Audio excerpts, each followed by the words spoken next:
This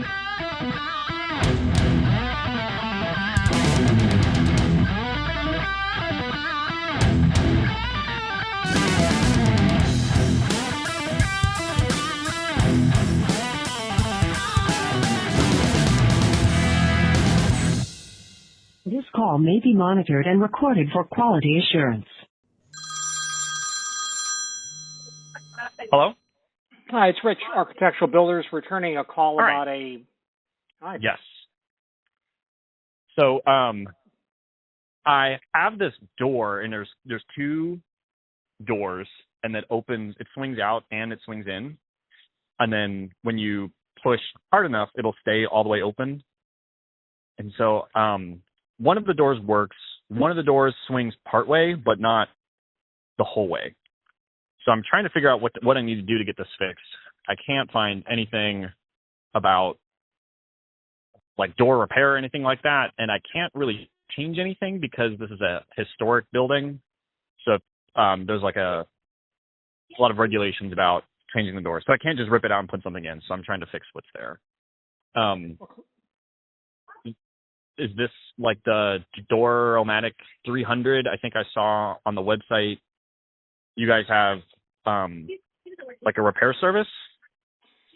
Yeah, you could ship us the closer and we can rebuild it, yes, and send it back to you. Okay. And so I think in order to do that, it sounds like I would have to take the door off somehow and then get the closer out from the threshold in the ground, and then I would ship that to you, right? That's correct. So and there's not a way to do that without taking the door out. That would be the first step would be taking the door out. Is that right? Yeah, you'd have to get the door out of the opening in order to get access to the closer. Yeah. Okay. And then, okay, I'm just like, okay, and then I would ship the thing to you, and you guys. I guess another question would be, I'll take the door out, and then I'm looking at the closer. Is there a way to know if it's fixable, or if that's the problem, or if that's something you can rebuild? Is there anything to look out for that's a red flag for this thing is totally broken or anything like that? The only red flag I would suggest that you look out for is if there is substantial missing material in the bottom of the closer, as in there's been so much rust over the decades that, I mean, you're physically, it's not, when you pull it out, part of it stays down on the ground. But that's probably not going to be the case. Extremely rare that we get a closer that we cannot rebuild. Okay. Okay, cool. All right, so I guess I need to just take the door out somehow, figure that out, and then figure out how to get the closer out from the threshold. Do you have any guidance or resources about how to get the riser out from the threshold? I'm not sure if it is just sitting there with gravity, or is it screwed into something, or... In fact, it is, and that's really the hallmark of floor closers. Gravity, earth, is doing all the work.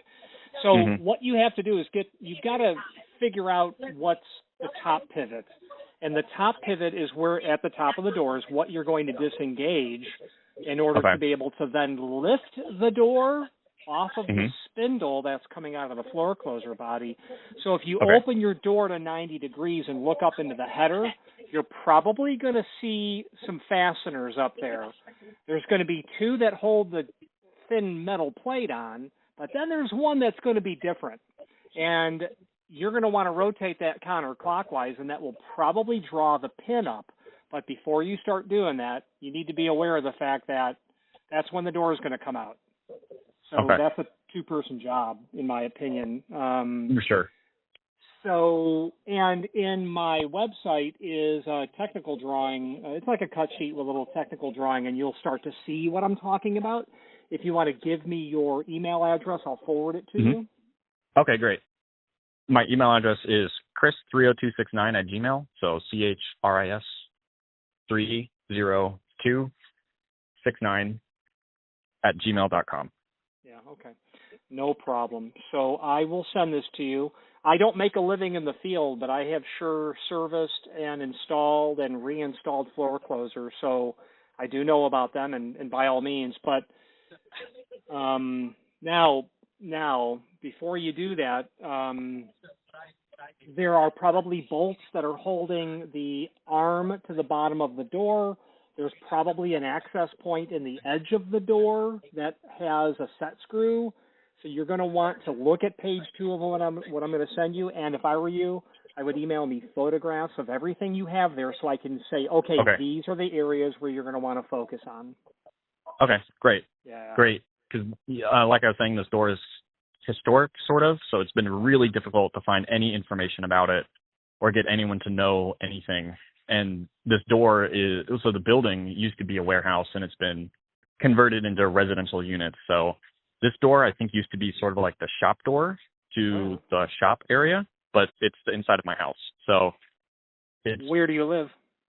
It's in Atlanta. It's in downtown Atlanta, and it was converted for the Olympics. So it's been there for 30 years, and it's been really beat up over the years, and I think it's not in good condition. So I'm trying to work with what I got here, and it's been just like such a pain. Okay, so I'm. Yeah, I mean, you're gonna, you know, if you're bold enough to try to get it unhung, then you've done the hard part. We're gonna rebuild it. We're gonna send it back, and it's gonna be good. It'll be your grandchildren's problem the next time there's a problem. Okay, so great. That's the advantage of these things. They were really expensive originally, but all these decades later, that sucker's still working. Okay, great. Yeah. Awesome. My name is Richard. Thank you for taking the call, and I've sent you the email. Okay, Richard Howard? Yes, me. Yes, sir. Okay, yeah, I just got the email. Okay, so I'll look at the door. I'll kind of see what I can see, and I'll send you pictures of what I think is important or not, and then maybe you can give me a little advice after that. I look forward to it. Thank you very much. Okay, thank you so much. Really. You bet. Bye-bye. I appreciate it. All right, bye. Thank you for watching, and if you've enjoyed this video, please click thumbs up, please subscribe, and maybe even send the video to someone that you know. Thank you.